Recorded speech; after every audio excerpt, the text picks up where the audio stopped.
I'd like to apologize in advance if my writing seems a little distracted today. I'm currently trying to keep a haunted doll from stalking my plumber. If you haven't read the first 2 posts I made, then that sentence probably caused you to doubt my sanity. I promise that it makes a lot more sense with context. Or at least as much sense as my life can make anymore. Ever since I became roommates with a possessed doll, normality has taken a new meaning. An average day for me now includes a lot more glowing orbs and disembodied screams than it did before I posted that ad for a roommate. So I think that it's perfectly reasonable to assume that I've lost a little bit of my sanity among all this. The fact that I named the doll Shitwaffle probably doesn't help my case. Moving on.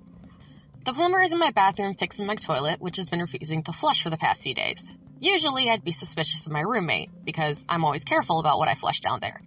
Unlike a lot of people I've lived with. Trust me, those are not the kind of horror stories you want to hear. However, I don't think Shitwaffle is capable of actually taking a dump. You know, with not having an anus and all that. I mean, I haven't exactly checked, but I think that's a safe bet, right? Oh god, if Shitwaffle can shit, I think that would be the most disturbing thing out of it all. And that includes the demonic rituals. I'm tempted to ask out of morbid curiosity because Shitwaffle is sitting right across from me. Somehow, though, I don't think that would go over well, and I'd rather not have the plumber frightened away before he finishes fixing my toilet. It's a miracle that I managed to get the plumber into the house without anything supernatural happening. Shitwaffle doesn't like visitors much, especially when they start messing around with things. That's why I'm keeping a very strict eye on the doll while the plumber works. I actually started off with doing nothing but watch Shitwaffle to make sure no mischief was perpetrated. But that got boring quick. There's no winning a staring contest with a being that has glass eyes. So I decided to write to pass the time, since up until now I've been pretty busy with the holidays coming up. I mean, I don't really celebrate much. I'm planning on just doing a few parties with friends, but I work retail, and it is crazy this time of year. But I digress. I should start recounting some more of Shitwaffle's antics instead of rambling on about the plumbing and work.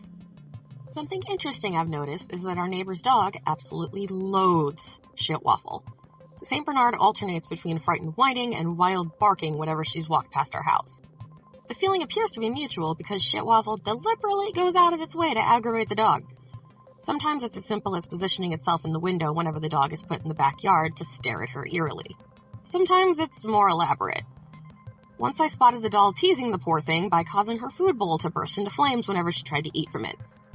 The yelps of surprise were pretty sad to hear at first, but as the dog was tricked again and again, it just got annoying. Seriously, if your food spontaneously combusts, stop trying to eat it. My neighbor is convinced that someone is trying to prank her. She often complains to me about the damn kids these days, who she believes is bullying her dog. Every time, I just force a pathetic smile, nod, and grab my mail so I can hurry back inside. I mean, what am I supposed to say? Yeah, sorry, it's my evil haunted doll who enjoys watching your dog suffer? Okay, maybe evil is too strong of a word, but Shitwaffle is most definitely a passive-aggressive asshole. Just the other night, I stepped out of the shower, ready to brush my teeth and head to bed. The steam from the hot water hung in the air pleasantly, clouding the bathroom mirror with tiny droplets of condensation. I took a moment to breathe it all in. There's something very relaxing about that quiet post-shower sensation, I remember thinking to myself, brushing my teeth contently. Drips from the shower head echoed through the tiled room. This isn't an ominous silence at all, I thought optimistically. This is a calm, happy silence. It's nice to have one of those for once. As I bent forward to spit out the toothpaste into the sink, fate proved me wrong. All the warm air was suddenly sucked from the room and sending chills down my skin like an electric shock. Fuck, that's cold, I yelped, jumping up. That's when I noticed the writing on the mirror traced on the foggy glass, too thin to have been drawn by any human hand, and definitely not there a moment before. I shivered. Rinse, the writing ordered. I looked down at the sink. The foamy toothpaste was still stuck to the ceramic sides, desperately attempting to dribble down towards the drain. Shitwaffle, you micromanaging motherfucker! I screeched in frustration. I was getting to that! Fuck! Furiously, I splashed some water into the sink, and not because the doll told me to. I always rinse out my spit. Well, most of the time. Sometimes. Nobody's perfect, okay? Anyway, why would a doll care? It doesn't use the sink! Forgetting the cold air, I stomped out of the bathroom and searched for my roommate in nothing but my ratty old towel. Shitwaffle was perched nonchalantly on my bookshelf next to an open copy of 20th Century Dolls, from bisque to vinyl. The fuck do you think you were pulling back there? I raged, adjusting my towel with all the dignity I can manage. Freezing you to death is no way to communicate your needs. I paused. Wait, where'd that book come from? I pride myself in knowing every single book in my house. You probably wouldn't guess it from looking at me, but I love to read.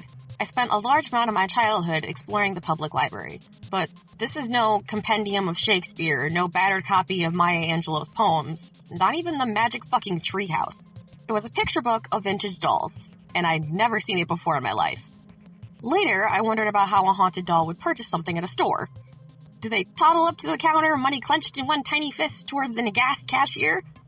Maybe, I pondered late at night, they have to steal books. That makes more sense. Images of dolls in tiny catsuits lowering themselves from ceilings to snatch books from counters still flash through my mind when I space out. But at that moment, the only thing that came to my mind was, is that like porn for you?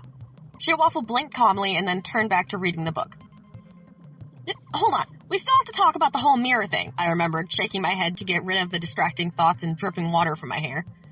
Shitwaffle looked at me, unimpressed. Okay, so I leave the sink messy, I admit to that. But you kind of overreacted with the whole spooky ghost message and cold air thing. You don't need to pull stunts like that to get my attention. I can't promise that I'll always be a perfect housemate, but I can promise that I will always try to listen. You can talk to me about this kind of stuff. The doll seemed surprised at my earnest words and glanced up and down at me as if seeing me for the first time. Hope bloomed in my chest. This might be the start of a real communication between us. We never really connected like this before, like two people sharing a space instead of just happening to live in it at the same time. Or Shitwaffle could be checking me out in all my wet towel glory. By the way, I asked, now curious, why do you care so much about the sink being clean? A porcelain arm raised to point at my towel. At first, I thought it was just proof that I was ignoring everything I was saying to stare at my ridiculous attire. Then it hit me. You take baths in the sink? The doll's head wobbled in an approximation of a human nod. That's fucking adorable, I blurted out. Shitwaffle glared at me. I'll make sure to clean out the sink from now on, and if I put a tiny hand towel next to the sink each night, well, that's my business. Speaking of bathrooms, the plumber actually seems to be in distress right now. I keep hearing splashes and shocked gasps from the next room over. But Shitwaffle is still sitting across from me, so I don't see how it could be... Oh fuck, the plumber just ran out of the bathroom like a bat out of hell. I better go check on him. Okay, real quick update. Don't have time to write down what just happened over the last hour, but it was definitely Shitwaffle's fault. It's gonna take a while to get rid of all the bones and slime. Ugh, I'll explain next week.